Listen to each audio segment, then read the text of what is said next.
Hello friends, audio books point में आपका एक बार फिर से स्वागत है। आज हम बात करेंगे डॉन मिग्यूल रुइस की बुक द 4 एग्रीमेंट्स के बारे में। इस बुक में लेखक इंसान के जीवन के इम्पोर्टेंट धारणाओं पर प्रकाश डालते हैं। लेखक हमें अपने साथ करने के लिए ऐसे 4 समझौते बताते हैं जो हमारे जीवन में स्वतंत्रता, इंडिपेंडेंट, सच्ची खुशी और प्रेम लाती है। तो चलिए शुरू करते हैं। इस बुक के 2 पार्ट हैं। Part 1, domestication. हम सबको इस दुनिया में डोमेस्टिकेट किया हुआ है, या दूसरे शब्दों में कहे तो ब्रेन वॉश किया है। हमारे अंदर ऐसे विचार भर दिए गए हैं कि हम लाइफ में कुछ बड़ा सोच ही नहीं पाते और इससे हम सिर्फ एक भ्रम की दुनिया में जी रहे होते हैं। जैसे आपने देखा होगा कि एक रिक्शे वाला सारी जिंदगी रिक्शा ही चलाता रहता है। वह कभी भी यह नहीं सोचता कि अपनी लाइफ को अपग्रेड करे, क्योंकि उसने यह मान लिया है कि वह सिर्फ रिक्शा चलाने लायक ही है, क्योंकि समाज में रहकर उसने यही सब देखा और सुना होता है, जिससे वह ब्रेन वॉश्ड हो चुका है और अब वह बड़ा सोचता ही नहीं है। इसी तरह मिडिल क्लास के पेरेंट्स कभी भी अपने बच्चों को ढेरों करियर ऑप्शंस के बारे में नहीं बताते, बल्कि सबको भेड़ चाल में चलते हुए अपने बच्चों को डॉक्टर या इंजीनियर ही बनाना है, क्योंकि उनका ब्रेन वॉश हो रखा है और वे इस भ्रम में जी रहे हैं कि डॉक्टर और इंजीनियर ही बेस्ट जॉब ऑप्शंस है, और फिर यही चीज़ वे अपने बच्चों को सिखा देते हैं और यह क्रम चलता रहता है। तो इस तरह से हम सोसाइटी द्वारा डोमेस्टिकेटेड या ब्रेन वॉश्ड हो चुके हैं, जिसकी वजह से हम हमेशा इल्यूजन यानी भ्रम में जीते हैं। तो इससे छुटकारा पाने के लिए लेखक ने 3 स्टेप्स बताए हैं। Step number 1, awareness. कभी भी भ्रम में ना जिएं। जो भी चीजें आज तक देखी या सुनी है उनके बारे में तर्क करें। ऐसा न लगे कि आप हर चीज बेहोशी में बस किए जा रहे हैं। Step number 2, forgiveness. लोग हमेशा अपनी बातों से आपको हर्ट करने की कोशिश करेंगे। उन बातों को दिल से लगाने की बजाय आप उन लोगों को माफ कर दें, यह सोचकर कि उन्हें सही ज्ञान नहीं है। आप सिर्फ अपने गोल पर फोकस्ड रहें। Step number 3, action. अपने गोल के लिए एक्शंस लेते रहे। इससे आप अपनी मंजिल की तरफ बढ़ते जाएंगे और आपके निंदा करने वाले ही एक दिन आपका एग्जाम्पल देंगे। अब चलते हैं बुक के दूसरे पार्ट पर, जो है द 4 एग्रीमेंट्स। इस पार्ट में लेखक ने 4 एग्रीमेंट्स दिए हैं, जिन्हें अपनाकर आप सोसाइटी द्वारा किए गए हमारे ब्रेन वॉश से निजात पा सकते हैं। तो आइए इन 4 एग्रीमेंट्स के बारे में जानते हैं। Agreement 1, keep your promise. सुनने में ये एग्रीमेंट बहुत सिंपल लगती है, पर यह बहुत गहरी और बड़ी बात है। शब्द इंसान का बहुत ही पावरफुल टूल है। इसका सही इस्तेमाल से किसी की जिंदगी बन सकती है और गलत इस्तेमाल से कई जिंदगी बर्बाद हो सकती है। हमारे शब्दों का दूसरों पे बहुत गहरा असर होता है, इसलिए बहुत समझदारी के साथ, बहुत जिम्मेदारी के साथ किसी से कुछ कहना चाहिए। आपको इस बात की समझ होनी चाहिए कि आप क्या बोल रहे हो और इस बात का क्या मतलब निकलेगा, ये दूसरे की लाइफ में क्या इम्पैक्ट करेगा। ये सिंपल सा एग्रीमेंट ही आपकी पूरी लाइफ को चेंज करने की ताकत रखता है। कई साल पहले हिटलर ने एक पूरे देश के लोगों को अपने बातों से इन्फ्लुएंस करके वर्ल्ड वॉर करवाया था, जिससे कई जाने गई थी, बहुत तबाही हुई थी। वैसे ही महात्मा गांधी ने अपने बातों से ही इन्फ्लुएंस करके भारत देशवासियों को एकजुट किया था और अंग्रेजों को भगाकर आज़ादी दिलाई थी। जब भी हम किसी की ओपिनियन सुनते हैं और उसे सच मान लेते हैं, तब हम अपने आप से एग्रीमेंट कर लेते हैं और वो हमारे बिलीफ सिस्टम का हिस्सा बन जाता है। बस अपनी बातों से बड़ी बड़ी जंग शुरू और खत्म किया जा सकता है। ज्यादातर पेरेंट्स ये गलती करते हैं, वो अपने बच्चों को नेगेटिव बोलते हैं, हमेशा उन्हें क्रिटिसाइज, उनकी बुराई करते हैं। पेरेंट्स को लगता है वो ऐसा करके बच्चों की भलाई कर रहे हैं, पर एक्चुअल में ऐसा बोल के बच्चों का सेल्फ बिलीफ और कॉन्फिडेंस खत्म कर रहे हैं, जो कि सक्सेसफुल बनने के लिए बहुत जरूरी होता है। Agreement number 2, don't take things personally. किसी भी बात को कभी भी निजी तौर पर ना ले। आपके आसपास जो भी घट रहा है उसे निजी तौर पर ना ले। यदि कोई आपको बिना जाने पहचाने सड़क पर देखकर कहता है कि आप मूर्ख हैं, तो वास्तव में वो ऐसा अपने बारे में कह रहा है, आपके बारे में नहीं। लेकिन यदि आप उस व्यक्ति की बात को सुनकर दुखी होते हैं, तो इसका अर्थ है कि आप उसके बातों में सहमत हैं और खुद को मूर्ख मानते हैं। आप खुद को जरूरत से अधिक महत्व देते हैं, इसलिए ऐसी बातों में उलझते हैं। दरअसल व्यक्तिगत तौर पर हम अपने आप को इतना अधिक महत्व देते हैं कि हमें लगने लगता है कि हर बात हमारे बारे में ही हो रही है। अपने परवरिश के दौरान ही हम हर बात को व्यक्तिगत तौर पर लेना सीख लेते हैं। हमें लगता है कि हर बात के लिए केवल मैं ही जिम्मेदार हूँ।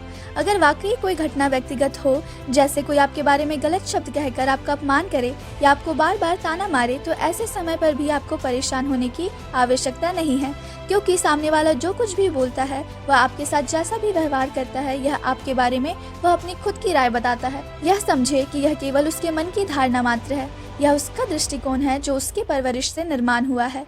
जब आप बातों को निजी तौर पर लेते हैं तो आपको ही तकलीफ होती है। ऐसे में आप अपनी धारणाओं का बचाव करने लगते हैं और इसी से संघर्ष शुरू होता है।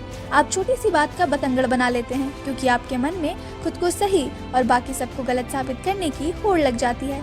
लोग आपके बारे में जो भी राय रखते हैं वह सच नहीं होती, लेकिन यह भी जरूरी नहीं है कि आप अपने बारे में जो राय रखते हैं वह भी सच ही हो। इसलिए आप अपने बारे में जो भी कहते हैं उसे भी दिल से ना लगा लें। जब आप बातों को निजी तौर पर ना लेने की आदत खुद में विकसित करते हैं, तब वास्तव में आप अपने जीवन की कई समस्याओं से निपटने की क्षमता का निर्माण करते हैं। इस एक आदत को जीवन का अंग बना लेने से आपका गुस्सा, जलन, नफरत और निराशा की भावनाएं आपसे दूर हो जाती है। किसी भी बात को निजी तौर पर ना लेने के इस समझौते को यदि आप अपने जीवन का अहम हिस्सा बना लेते हैं, तो संसार का कोई भी इंसान आपको नर्क की अवस्था में नहीं लेकर जा सकता है। आपको एक अनोखी आज़ादी का अनुभव होता है। आप किसी के भी शब्दों में उलझते नहीं हैं और कोई भी आपको अपने शब्दों की शक्ति में सम्मोहित नहीं कर पाता है। इस समझौते के अभ्यास के बल पर आप अपनी उन सूक्ष्म धारणाओं को, गलत आदतों को तोड़ सकते हैं जो आपके लिए कष्ट का कारण बनती है। जब आप इस समझौते का पालन करते हैं, तब दूसरे लोगों की बातों पर विश्वास रखने के लिए आप बाध्य नहीं होते हैं। कोई भी निर्णय लेते समय आप केवल अपनी ही राय को अधिक महत्व देते हैं। आप किसी और के कार्य के लिए जिम्मेदार नहीं होते हैं। आपको केवल अपने कार्य की जिम्मेदारी लेनी होती है। परिणाम स्वरूप दूसरों के गलत व्यवहार से या उनके गलत शब्दों से आप दुखी नहीं होते हैं। Agreement number 3, don't make assumptions. तीसरा एग्रीमेंट है, कभी भी धारणा ना बनाएं। बहुत बार हम दूसरे लोगों के प्रति एक धारणा बना लेते हैं। हम सोचने लगते हैं कि सामने वाला हमेशा हमारे लिए बुरा ही सोचता है, लेकिन हो सकता है कभी कभी उसे हमारे काम में सच में कोई जेन्युइन कमी दिखी हो। इसलिए लेखक कहते हैं कि अगर कोई आपको क्रिटिसाइज करे, तो आप एजम्पशन बनाने के बजाय उससे कम्युनिकेट करें। उससे क्वेश्चन पूछे कि प्लीज आप बता सकते हैं कि काम में क्या कमी रह गई है और उसे कैसे दूर किया जाए। अगर वह आदमी आपकी कमी बताता है, तो पहले आप देखें कि क्या वह सही कह रहा है।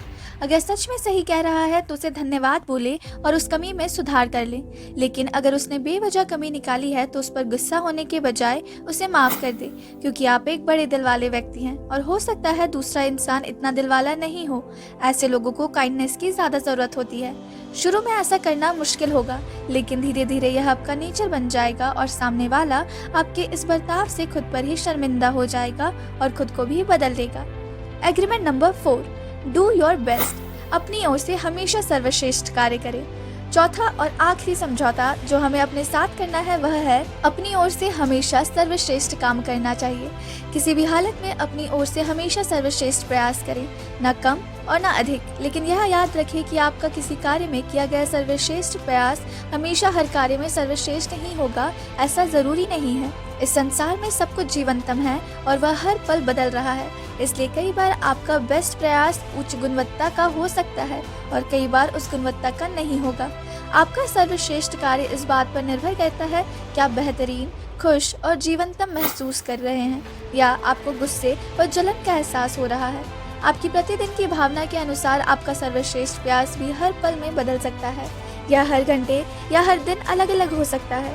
गुणवत्ता की परवाह किए बिना अपनी ओर से हमेशा सर्वश्रेष्ठ कार्य करते रहें। यदि आप अपना सर्वश्रेष्ठ से भी बढ़कर और अच्छा कार्य करने का प्रयास करेंगे, तो उसमें आपकी अधिक ऊर्जा नष्ट होगी और कार्य वैसा होगा नहीं जैसा आप करना चाहते हैं। जब आप आवश्यकता से अधिक कुछ करते हैं, तो आप अपने मूल स्वभाव के विपरीत कार्य करते हैं। ऐसा करने से आपको अपना लक्ष्य प्राप्त करने में अधिक समय लगता है।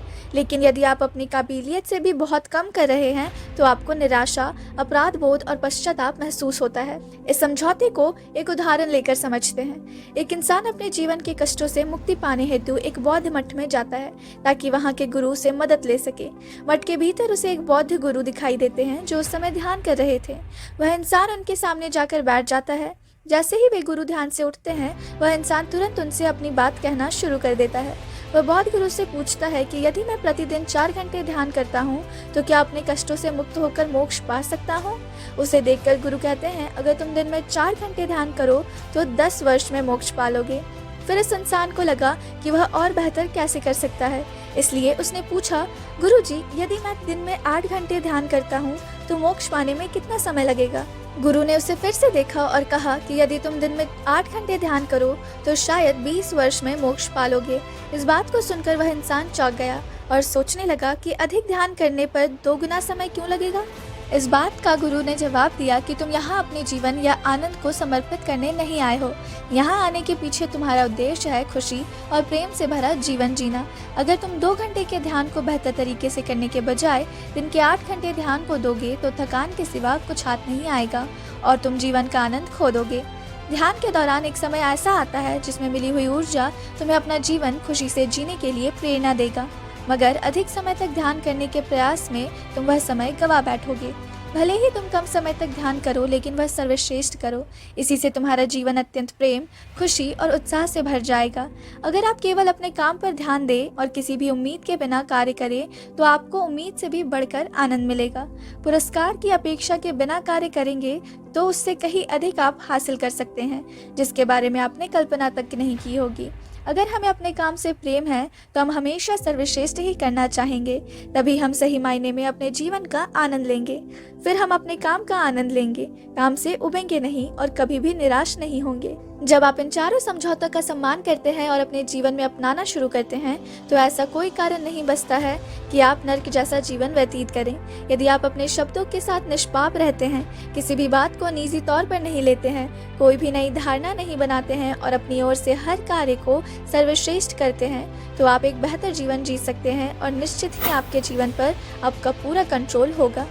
तो दोस्तों, आज आपको पता चल गया होगा कि जिंदगी में कौन से 4 एग्रीमेंट्स पर चलना है। इनका अनुकरण कीजिए, आपको जरूर सफलता मिलेगी।